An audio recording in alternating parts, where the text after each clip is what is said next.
Assalamualaikum warahmatullahi wabarakatuh. Tabik pun. Izin memperkenalkan diri, nama Arlinta Riani Dwi Putri dari kelas manajemen 22A dengan NPM 2241141. Di sini saya akan mempresentasikan tentang seleksi karyawan dan penempatan. Definisi seleksi.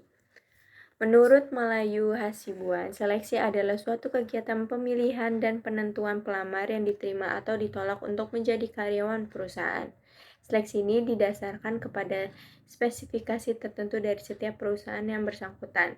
Menurut Dale Yoder, seleksi adalah suatu proses ketika calon karyawan dibagi dua bagian, yaitu yang diterima dan yang ditolak. Menurut R.S. Swifedi, seluruh konsep dari seleksi dan penempatan karyawan yang efektif dapat diharapkan mengurangi tingkat perputaran atau keluar masuknya karyawan. Selanjutnya ada dasar seleksi.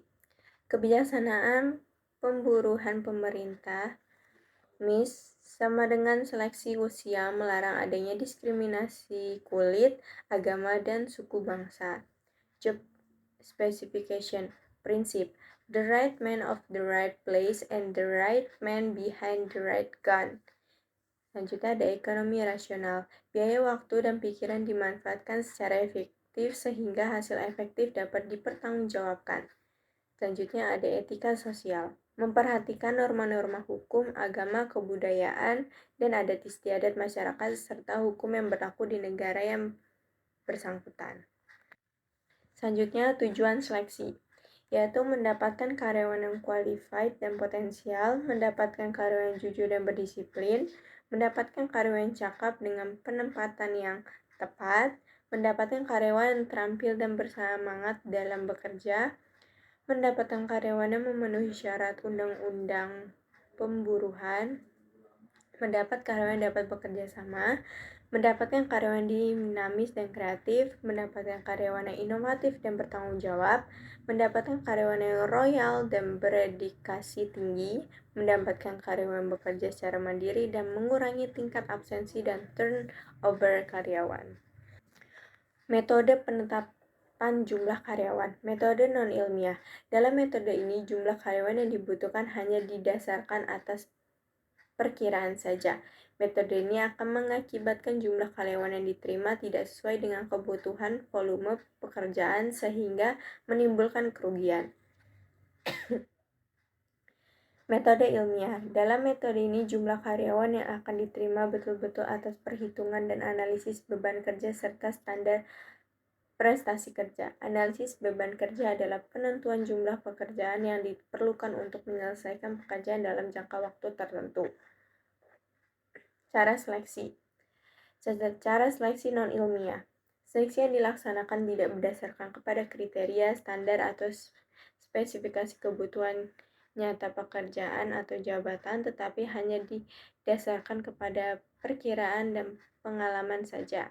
Unsur-unsur yang diseleksi meliputi yang pertama, surat lamaran yang bermaterai atau tidak, yang kedua, ijazah sekolah dan daftar nilai, yang ketiga, surat keterangan pekerjaan dan pengalaman, yang keempat, referensi dari pihak yang dapat dipercaya, yang kelima, wawancara langsung, keenam, penampilan dan keadaan fisik pelamar, 7, keturunan dari pelamar yang bersangkutan, 8, tulisan pelamar. Cara seleksi dengan cara ilmiah. Seleksi ini didasarkan kepada job specification dan kebutuhan nyata jabatan yang diisi secara berpedoman kepada kriteria dan standar-standar tertentu.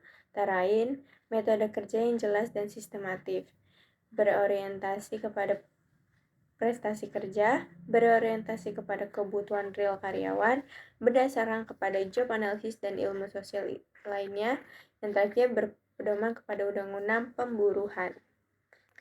Kualifikasi seleksi yaitu ada 14. Yang pertama, umur, keahlian, kesehatan fisik, pendidikan, jenis kelamin, tampang, bakat, temperamen, karakter, pengalaman kerja, kerjasama, kejujuran, kedisiplinan, dan inisiatif dan kreatif dari seseorang.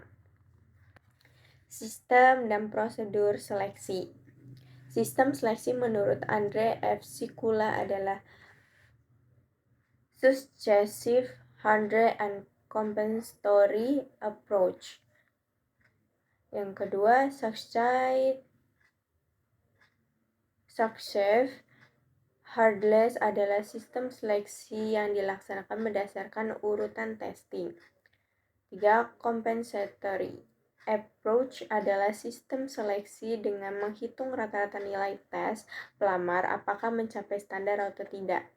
Terakhir, prosedur seleksi ditetapkan dengan cermat berdasarkan asas efisiensi untuk memperoleh karyawan yang qualified dengan penempatan yang tepat. Langkah-langkah seleksi. Yang pertama, seleksi surat lamaran. Yang kedua, mengisi blanko lamaran. Yang ketiga, pemeriksaan referensi. Keempat, wawancara pendahuluan. Dan terakhir, tes penerimaan. Jenis-jenis tes penerimaan. Yang pertama, tes psikologis, yaitu peralatan tes yang mengukur atau menguji kepribadian, ketemperamen, bakat minat, kecerdasan, keinginan berprestasi.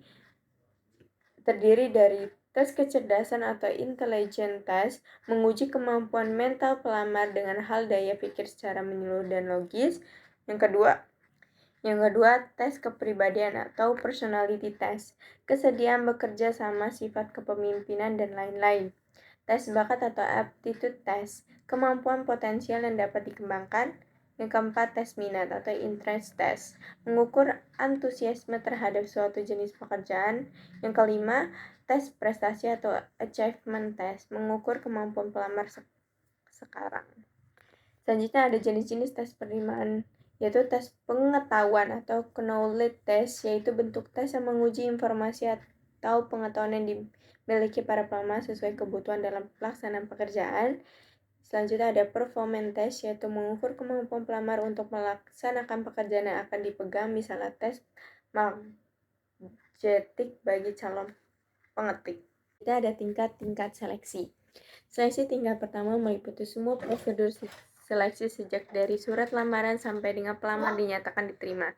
Seleksi tingkat kedua dilakukan pada calon karyawan yang status masa percobaan. Seleksi tingkat kedua lamanya ada yang 3 bulan dan 6 bulan atau setahun. Seleksi tingkat ketiga adalah seleksi yang dilakukan dengan mengikuti prajabatan atau latihan. Mereka akan dipromosikan dan diangkat menjadi karyawan tetap serta haknya akan diterima sepenuhnya. Kendala-kendala seleksi.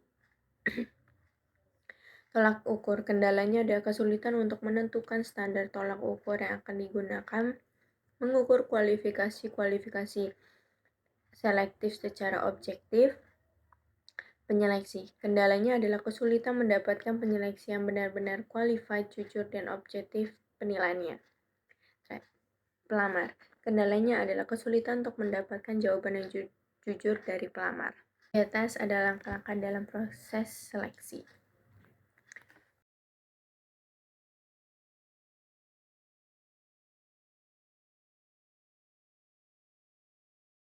Oke, sekian presentasi dari saya. Maaf jika ada salah kata. Jangan lupa di like, comment, dan subscribe. See you the next video. Saya akhiri. Wassalamualaikum warahmatullahi wabarakatuh.